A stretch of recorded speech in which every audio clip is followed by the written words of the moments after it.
Hello जी, अस्सलाम वालेकुम। क्या हाल चाल है? ठीक ठाक? राजी बाजी को सेहत भी ठीक है। Welcome back to another reaction video.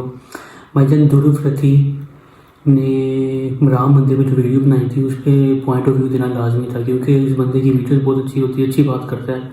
अभी देखते हैं भाई ये क्या कहते हैं। स्टार्ट करते हैं। नमस्कार दोस्तों, हाल ही में 22 जनवरी को अयोध्या में राम मंदिर की इनॉग्रेशन करी गई, जहां प्राण प्रतिष्ठा हुई। प्राण का मतलब है जीवन या लाइफ, प्रतिष्ठा का मतलब है एस्टैब्लिशमेंट या स्थापना।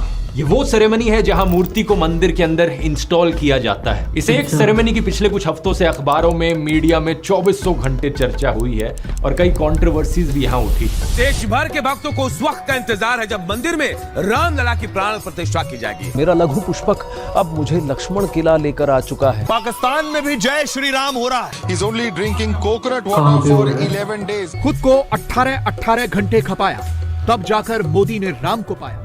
कुछ पॉलिटिकल पार्टीज ने और 4 मेन शंकराचार्य ने इस इवेंट को अटेंड नहीं किया। आइए समझते हैं इन चीजों को आज के इस वीडियो में, लेकिन साथ साथ मैं इस मौके का इस्तेमाल करना चाहूंगा इस वीडियो में श्री राम की क्वालिटीज को डिस्कस करने के लिए भी, क्योंकि राम का नाम लेना तो बहुत आसान काम है, लेकिन श्री राम की वैल्यूज और प्रिंसिपल से सीखना और उन्हें अपने ऊपर अप्लाई करना बहुत मुश्किल। ऐसा क्या भाई? इससे पहले रामायण के ऊपर 2 वीडियोस में ऑलरेडी बना चुका हूं। पहले वाले में मैंने बात करी थी कि कैसे कुछ लोग रावण को जस्टिफाई करने की कोशिश करते हैं, और दूसरे में मैंने बात करी थी कि राम के ऊपर जो एलिगेशंस लगाई जाती हैं कुछ लोगों के द्वारा कि कैसे उन्होंने शूद्र शंबुक को मारा था, कैसे उन्होंने सीता जी को छोड़ दिया था। बहुत सा एविडेंस मैंने प्रेजेंट किया था कि कैसे जो उत्तर कांड है वो रामायण में एक प्रक्षिप्त है, यानी एक लेटर एडिशन है। साथ ही साथ उस वीडियो में मैंने रामायण की हिस्ट्री के बारे में भी बात करी थी। क्या रामायण सच्ची कहानी पर आधारित है या सिर्फ ये एक लिटरेरी वर्क है? दोनों वीडियोस का लिंक नीचे डिस्क्रिप्शन में मिल जाएगा अगर आपने नहीं देखे हैं तो। इसी कॉन्टेक्स्ट में आज के वीडियो में मैं श्री राम की क्वालिटीज के बारे में आपको बताना चाहूंगा, कैसे आपकी जिंदगी बदल सकती है। और इससे फर्क नहीं पड़ता चाहे आप हिंदू हो, मुस्लिम हो, सिख, क्रिश्चियन, बुद्धिस्ट, जैन, पारसी या एथिस्ट ही क्यों ना हो। और हमेशा की तरह मैं ओरिजिनल वाल्मीकि रामायण के सोर्सेज भी कोट करूंगा, लेकिन उस पर जाने से पहले हम इस इवेंट की बात करते हैं। कौन इस इनॉग्रेशन सेरेमनी में गया, कौन नहीं गया और क्यों नहीं गया? बीजेपी के सीनियर लीडर्स LK अडवाणी और मुरली मनोहर जोशी ये 1990 से ही राम मंदिर एजिटेशन मूवमेंट के सबसे बड़े लीडर्स रहे थे। जिस स्थान पर भगवान राम का जन्म हुआ था, वहां पर मंदिर के निर्माण को कोई शक्ति रोक नहीं सकती और मंदिर वहीं पर। लेकिन इस प्राण प्रतिष्ठा में ये नहीं आए। राम टेम्पल ट्रस्ट के जनरल सेक्रेटरी ने रिपोर्टर्स को बताया, इनकी एज को कंसिडर करते हुए, इनकी उम्र को देखते हुए इन्हें कहा गया कि ये ना आए इस इनॉग्रेशन में। लेकिन दूसरी तरफ बॉलीवुड सेलिब्रिटीज कटरीना कैफ, रोहित शेट्टी, रणबीर कपूर, आलिया भट्ट, इन सबको स्पेशल इन्विटेशन दिया गया। पॉलिटिकल पार्टीज में कईयों को इनविटेशन मिला था, लेकिन कईयों ने रिजेक्ट किया उस इनविटेशन को अलग अलग कारणों की वजह से। जैसे कि CPIM के जनरल सेक्रेटरी सीताराम येचुरी ने कहा कि रिलीजन एक पर्सनल मैटर होता है। I said religion is an individual choice of every individual. We respect and we safeguard. इन्होंने कहा कि इंडियन कॉन्स्टिट्यूशन और सुप्रीम कोर्ट ने क्लियरली कह रखा है कि सरकार किसी एक पर्टिकुलर रिलीजन से एफिलिएट नहीं हो सकती। तो सेक्युलरिज्म के बेसिस पे इन्होंने इस इनविटेशन को रिजेक्ट किया। शिवसेना के उद्धव ठाकरे, जिन्हें इवेंट से सिर्फ 2 दिन पहले इनविटेशन मिला, वो भी स्पीड पोस्ट के जरिए, उन्होंने इसे रिजेक्ट किया। और उनके पार्टी मेंबर संजय राउत ने कहा कि बीजेपी राम को वर्शिप करती है, लेकिन राज रावण की तरह करती है। उन्होंने कहा कि वो अयोध्या जाते रहते हैं और आगे भी जाएंगे, लेकिन 22 जनवरी के इस दिन वो नासिक में कालाराम मंदिर गए। वो मंदिर जहां माना जाता है कि भगवान राम, लक्ष्मण और सीता जी अपने एग्जाइल के दौरान रुके थे। कांग्रेस पार्टी के कई लीडर्स को इनवाइट किया गया, लेकिन उन्होंने इस इनविटेशन को रिजेक्ट किया, ये कहकर कि मंदिर अभी आधा बना है और इसकी इनॉग्रेशन करी जा रही है। इनका मेन कारण था इस इनविटेशन को रिजेक्ट करने के पीछे कि बीजेपी इस पूरे इवेंट को पॉलिटिसाइज कर रही है। राम के नाम पर चुनावी राजनीति हो रही है। कुछ लोगों ने इस स्टांस की तारीफ करी, ये कहकर कि कांग्रेस ने अच्छा फैसला लिया, लेकिन दूसरी तरफ कुछ लोगों ने कहा कि एक पॉलिटिकल ब्लंडर था। लेकिन इस अधूरे मंदिर को इनॉग्रेट करने का जो पॉइंट था वो पॉलिटिकल ब्लंडर, पॉलिटिकल स्टंट, ये तो बहुत लोगों ने कहा। ये 5वां छड़ा बंदा है इस बंदे ने। इंडियन हो के ये लोग कह रहे हैं भाई मैं तो पाकिस्तानी हूँ, लेकिन जो इंडियन कह रहे हैं मुझे उस पर ज़्यादा हैरानी हो रही है। मतलब कि वो खुद एक्सेप्ट नहीं कर रहे कि क्यों बन गया। कुछ वो उनकी पॉलिटिकल पार्टीज के बंदे नहीं आए, मतलब जिस खुदा की वो पूजा करते हैं उसकी एनिब्रेशन जो उन्होंने रखी थी, उसमें उनके पॉलिटिकल पार्टी से बंदे नहीं आए। समझ नहीं आ रही हो क्या रहा है यार। आचार्य ने भी उठाया। आज से करीब 1200 साल पहले की बात है दोस्तों कि आदि शंकराचार्य ने 4 दिशाओं में 4 प्रिंसिपल मठ की स्थापना करी थी। ये थे आज के दिन के उत्तराखंड, गुजरात, कर्नाटका और उड़ीसा में। हर एक मठ के एक मुख्य पुजारी थे जिन्हें शंकराचार्य कहा गया। तो 4 मठ, 4 शंकराचार्य। इन 4 में से किसी ने भी इस इवेंट को अटेंड नहीं किया। पूरी शंकराचार्य निश्चलानंदा सरस्वती ने कहा कि ये जो सेरेमनी हुई ये हिंदू स्क्रिप्चर्स के अकॉर्डिंग नहीं थी। विधिवत प्रतिष्ठा होनी चाहिए। राम जी को मानते हैं तो राम जी मर्यादा पुरुषोत्तम थे या नहीं, राम जी की प्रतिष्ठा भी शास्त्रीय विधि से होनी चाहिए। शंकराचार्य अविमुक्तेश्वरानंद सरस्वती जो उत्तराखंड मठ के शंकराचार्य हैं, उन्होंने इस चीज को एक्सप्लेन किया। जो मंदिर है उसे भगवान का शरीर माना जाता है। मंदिर की पीठ भगवान की आंखें, कलश उनका सिर और मंदिर पर जो झंडा लगा होता है उसे भगवान के बाल माना जाता है। तो इनके अनुसार एक ऐसा शरीर जिसकी ना आंखें हैं, जिसका ना सर है, उसे जीवित करना सही नहीं है। ये कहते हैं कि ये स्क्रिप्चर्स के खिलाफ जाता है। ये अपनी आंखों के सामने शास्त्रों का वायलेशन होते नहीं देख सकते थे, इसलिए ये सेरेमनी में नहीं गए। लेकिन इनके इस एक फैसले की वजह से सोशल मीडिया पर आईटी सेल ने इन्हें कितना बदनाम करने की कोशिश करी। इनके खिलाफ फर्जी खबरें फैलाई गई और कुछ अकाउंट्स ने तो इन्हें हिंदू विरोधी ही ठहरा दिया। इन फोटोज को देखिए, कुछ अकाउंट्स ने इन फोटोज को सोशल मीडिया पर शेयर किया ये कहकर कि ये शंकराचार्य तो अजमेर शरीफ गए, ये मुसलमानों की जगहों में घूमने गए, इसलिए ये एंटी हिंदू हैं। सबसे पहले तो जैसा कि मैंने आपको पिछले वीडियोस में भी बताया है, आदि शंकराचार्य की जो कोर फिलॉसफी थी वो अद्वैतवाद की थी, नॉन डुअलिटी। एक चीज जो बार बार इसमें कही जाती है वो है अहम ब्रह्मास्मि, यानी कि भगवान हर जगह हर चीज में मौजूद है। और अगर भगवान हर चीज में मौजूद है तो फिर क्या हिंदू, क्या मुस्लिम, क्या ब्राह्मण, क्या शूद्र, सब उसी एक ब्रह्मा का प्रतिरूप है। तो आदि शंकराचार्य की फिलॉसफी के अनुसार इससे कोई फर्क नहीं पड़ता अगर शंकराचार्य मस्जिद में जाएं, गुरुद्वारे में जाएं या चर्च में जाएं, भगवान हर जगह बसते हैं। लेकिन दूसरा पॉइंट यहाँ पर यह है कि ये खबर वैसे भी झूठी। यही बात है, भगवान की शक्ल बनाने की जरूरत क्या पड़ती है आपको? पूजा करने की जरूरत क्या पड़ती है? अगर अल्लाह को मानते हो, मतलब कि अपने जो आप भगवान को मानते हो, हम तो अल्लाह को मानते हैं मुसलमान, तो हमें पता है भाई हर जगह अल्लाह है, हर जगह अल्लाह है। आपको ज़रूरत नहीं पड़ती कि उसके सामने की मूर्तियाँ बनाओ, कि ये करो वो करो। ये शिर्क होता है। आप अपने भगवान के साथ, अपने अल्लाह के साथ आप शिर्क कर रहे हो। मतलब जैसे होता नहीं है कि आपकी शादी हुई है लेकिन आपका चक्कर किसी और के साथ है। ये भी मतलब कि वो जितना आपकी बीवी को बुरा लगता है ना, ये आपकी बीवी आपका धोखा कर रही है, तो ये वही हिसाब है सेम कि थर्ड पर्सन को आप इन्वॉल्व कर रहे हो। शिर्क बहुत बड़ा गुनाह है। ये आप लोगों को क़यामत वाले दिन नहीं पता लगेगा।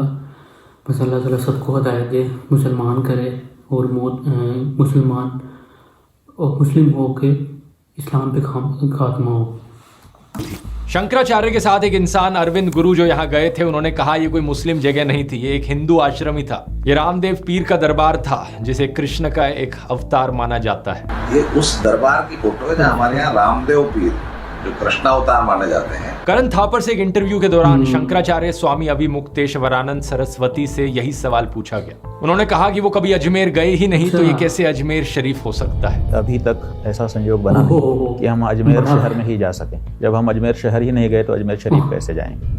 और साथ ही साथ उन्होंने ये भी कहा कि अगर वो किसी कारण से दरगाह जाते भी तो इसका मतलब ये नहीं कि वो मुसलमान बन गए। आईटी सेल और गोदी मीडिया वालों ने तो प्रधानमंत्री मोदी को इन शंकराचार्यों से भी बड़ा हिंदू घोषित कर दिया।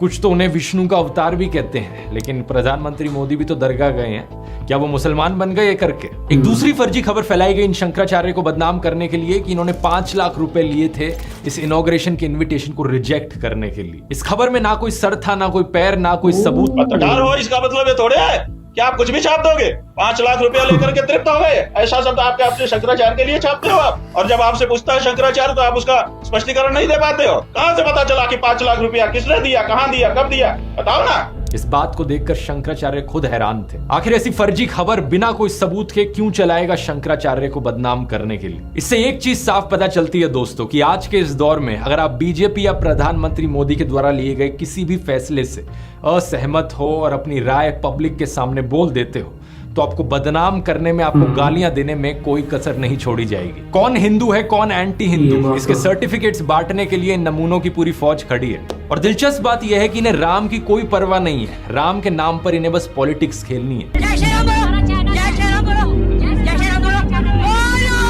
राम के उसूलों के बारे में इनसे कुछ पूछ लो तो इनके पास कोई जानकारी नहीं होगी। लिंग्विस्ट्स और हिस्टोरियंस अक्सर बड़े बड़े राजाओं के नाम के पहले ग्रेट का सफिक्स लगाते हैं क्योंकि उन्होंने कोई बड़ी टेरिटरी को कॉन्कर किया। जैसे कि अलेक्जेंडर राजा को अलेक्जेंडर द ग्रेट कहा जाता है और हम इसे बिना सोचे समझे एक्सेप्ट भी कर लेते हैं। असलियत लेकिन यहां पर यह है कि अलेक्जेंडर एक बहुत ही ब्लड थर्स्टी, शॉर्ट टेम्पर्ड, पियक्कड़, ईगोमेनियक, रूथलेस राजा था जिसने लाखों लोगों को मारा था। कई बारी पूरी की पूरी ट्राइब्स को ही खत्म कर दिया था एक ही बारी में। लेकिन इसके कॉन्ट्रास्ट में है रामायण में श्री राम की कहानी। जब राम राजा बनने वाले थे, पूरी अयोध्या नगरी में खुशी की लहर थी। लेकिन राम की सौतेली मां कैकेयी ने डिमांड रख दी कि राम की बजाय उनके पुत्र भरत राजा होंगे और राम को 14 साल के लिए जंगल में वनवास के लिए जाना होगा। ये सुनकर श्री राम का क्या रिएक्शन था? अयोध्या कांड चैप्टर 18 श्लोक 41, इतीव तस्या पुरुषरम वदन्त्याम न चैव राम प्रविशेष शोकम। यानी कि कैकेयी के शब्द बहुत हार्श थे, लेकिन राम ये सुनकर नाराज नहीं हुए।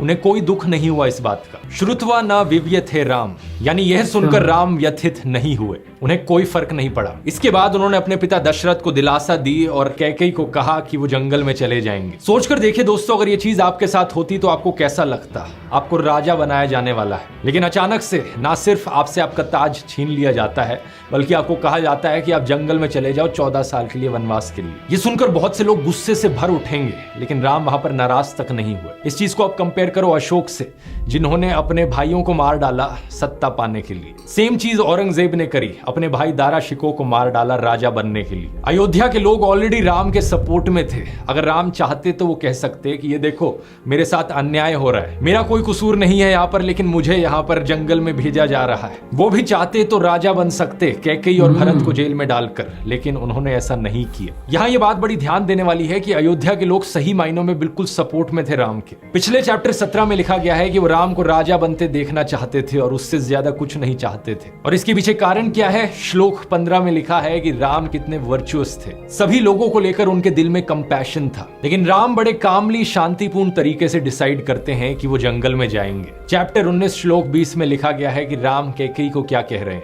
हे देवी, दौलत से मुझे कोई मोह नहीं, मुझे एक साधु की तरह जानिए जिसकी आस्था केवल अपने धर्म, अपनी नैतिकता में है। मैं इस दुनिया को प्रेम में देखना चाहता हूँ। राम के लिए सत्ता पाने का मतलब ये नहीं था कि दुनिया मेरे कदमों में हो। उनके लिए सत्ता पाने का मतलब था कि वो जनता को सर्व कर सकें। लेकिन आज के दिन लोगों का बिहेवियर इसका उल्टा ही होता है। लोग बिना शर्म के कहते हैं कि मुझे पावर का नशा है। सत्ता पाने के लिए किसी भी हद तक गिरने में कोई दिक्कत नहीं है। लोग ऐसी कहावतें सुनाते हैं कि प्यार और जंग में सब जायज है। चढ़ते सूरज को सलाम, जिसकी लाठी उसकी भैंस। मैं तो उसका साथ दूंगा जिसका जीतने का चांस है। जो जीता वही सिकंदर, जो हारा वो बंदर। इन सभी कहावतों में पावर और सत्ता को कितना सर पे चढ़ाया जा रहा है। लेकिन मैं चाहता हूं कि आप अपना नजरिया बदलो, खुद ही सोचकर देखो कौन यहां विजेता होगा। एक ऐसा इंसान जो अपनी सारी मोरालिटी, सारी वैल्यूज, सारे उसूल खो देता है सत्ता पाने के लिए, या फिर एक ऐसा इंसान जो सत्ता को अपने हाथ से जाने देता है बिना अपने मॉरल्स, वैल्यूज और उसूलों पर कॉम्प्रोमाइज करे। और ऐसा करते वक्त कैकेयी को लेकर उनके दिल में कोई भी दुर्भावना नहीं थी। चैप्टर 19 श्लोक 24 बस वो एक कंप्लेन करते हैं कैकेयी को, भरत को राजा बनाना था तो आपने पिताजी को क्यों कहा, सीधा मुझे ही क्यों नहीं कहा? लगता है कि आपको इतना भी विश्वास नहीं था मुझ पर। तो एक सीधा सबक हमें यहाँ पर मिलता है ह्यूमिलिटी, कंपैशन और फॉरगिवनेस का। अगर अपनी मोरालिटी को बचाकर आपने कुछ खोया तो क्या ही खोया, और अगर अपनी मोरालिटी को त्याग कर आपने कुछ पाया तो क्या ही पाया। ये वीडियो पसंद आया दोस्तों तो आपको वाल्मीकि रामायण पर मेरा पिछला वीडियो भी जरूर पसंद आएगा। यहाँ क्लिक करके देख सकते हैं। बहुत बहुत धन्यवाद।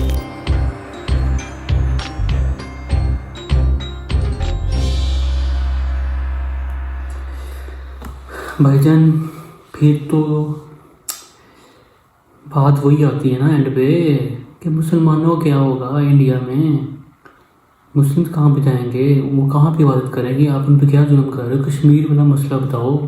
कश्मीर में आप लोग जो जुल्म ढा रहे हो, हमारा कश्मीर देख लो कितना कुछ।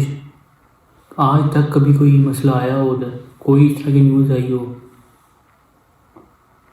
बताओ बताओ, फैसला आप लोग करो। आप लोग कमेंट्स भर दो, आज भर दो। खैर, कैसी लगी वीडियो, मिलते हैं फिर नेक्स्ट वीडियो में। तब तक के लिए बहुत ज़्यादा ख्याल रखिएगा।